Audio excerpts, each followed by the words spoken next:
Top quality और consistent performance के लिए सिर्फ सिल्वर पंप्स। टॉप क्वालिटी और कंसिस्टेंट परफॉर्मेंस के लिए सिर्फ सिल्वर पंप्स, नाम याद रखना।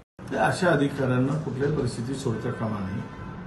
संपूर्ण पीडब्ल्यूडी खरं म्हणजे भ्रष्टाचाराचं पूर्णच झालेलं आहे। जरा इतकी हिंमत कशी होती की अधिकारी नागपूरला कंत्राटदारांना बोलवतो, फाईल घेऊन येतो आणि दारूची बाटली रिझवत तो सही करतो आणि केवळ त्याच्यावर निलंबनाची कारवाई नाही तर हा सेवेत असा अधिकारी असावा का?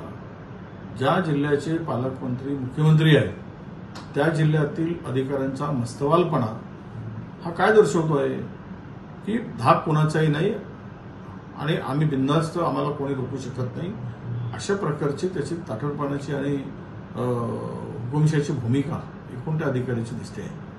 म्हणून त्याला सेवेतून काढून टाका, एक मेसेज द्या की पुन्हा अशा प्रकारची हिंमत कुठलाही अधिकारी करणार नाही आणि त्या सगळ्या प्रकरणाची त्याची चौकशी पण करा।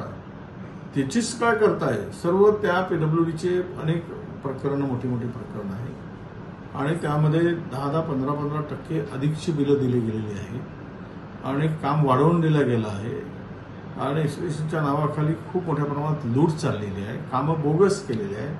पुरामध्ये पहिल्याच वर्षी बांधलेले रस्ते वाहून गेले, पुलं तुटलेत, खचले आणि इतका भ्रष्टाचार मोठ्या प्रमाणात आहे आणि त्याला सर्वस्व अधिकारी जबाबदार आहेत। खरं तर तो तर आहेच अधिकारी, पण त्या सगळ्या फाईलची चौकशी आणि त्या वरच्या अधिकाऱ्यांनी त्या कामावर व्हिजिट केली होती का? ते काम कुठले आहे? कामाची आत्ताची स्थिती काय आहे?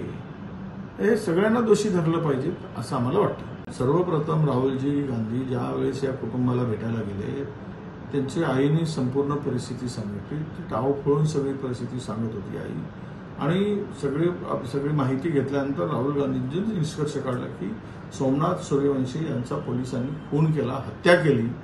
त्यावेळेस इथले मुख्यमंत्री आणि गृह खात्याचे प्रमुख म्हणत होते की नाही, त्याला अनेक बिमारी होती, त्याचा श्वास फोडला गेला, मेडिकलच्या रिपोर्टमध्ये काही स्पष्टता नाही वगैरे करून बहाणेबाजी करून पोलिसांना का वाचवत होते? तुम्ही गृह खात्याचे प्रमुख आहात हे मान्य, पण पोलिसांना करणाऱ्या पोलिसांना तुम्ही उलट त्यांना शिक्षा करायला पाहिजे, कारवाई करायला पाहिजे, पण त्याचा वाचवण्याचा प्रयत्न होता कामा नये।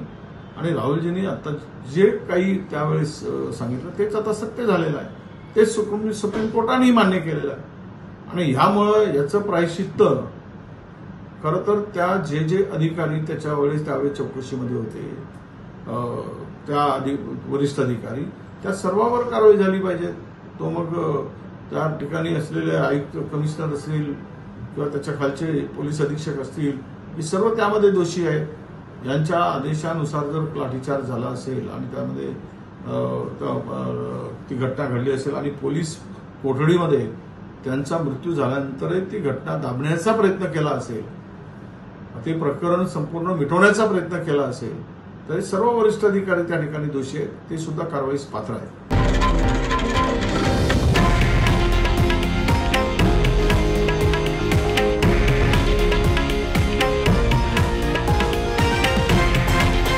हे आहे देशातील नंबर 1 न्यूज नेटवर्क आणि आपण पाहत आहात TV9 मराठी, एकमेव।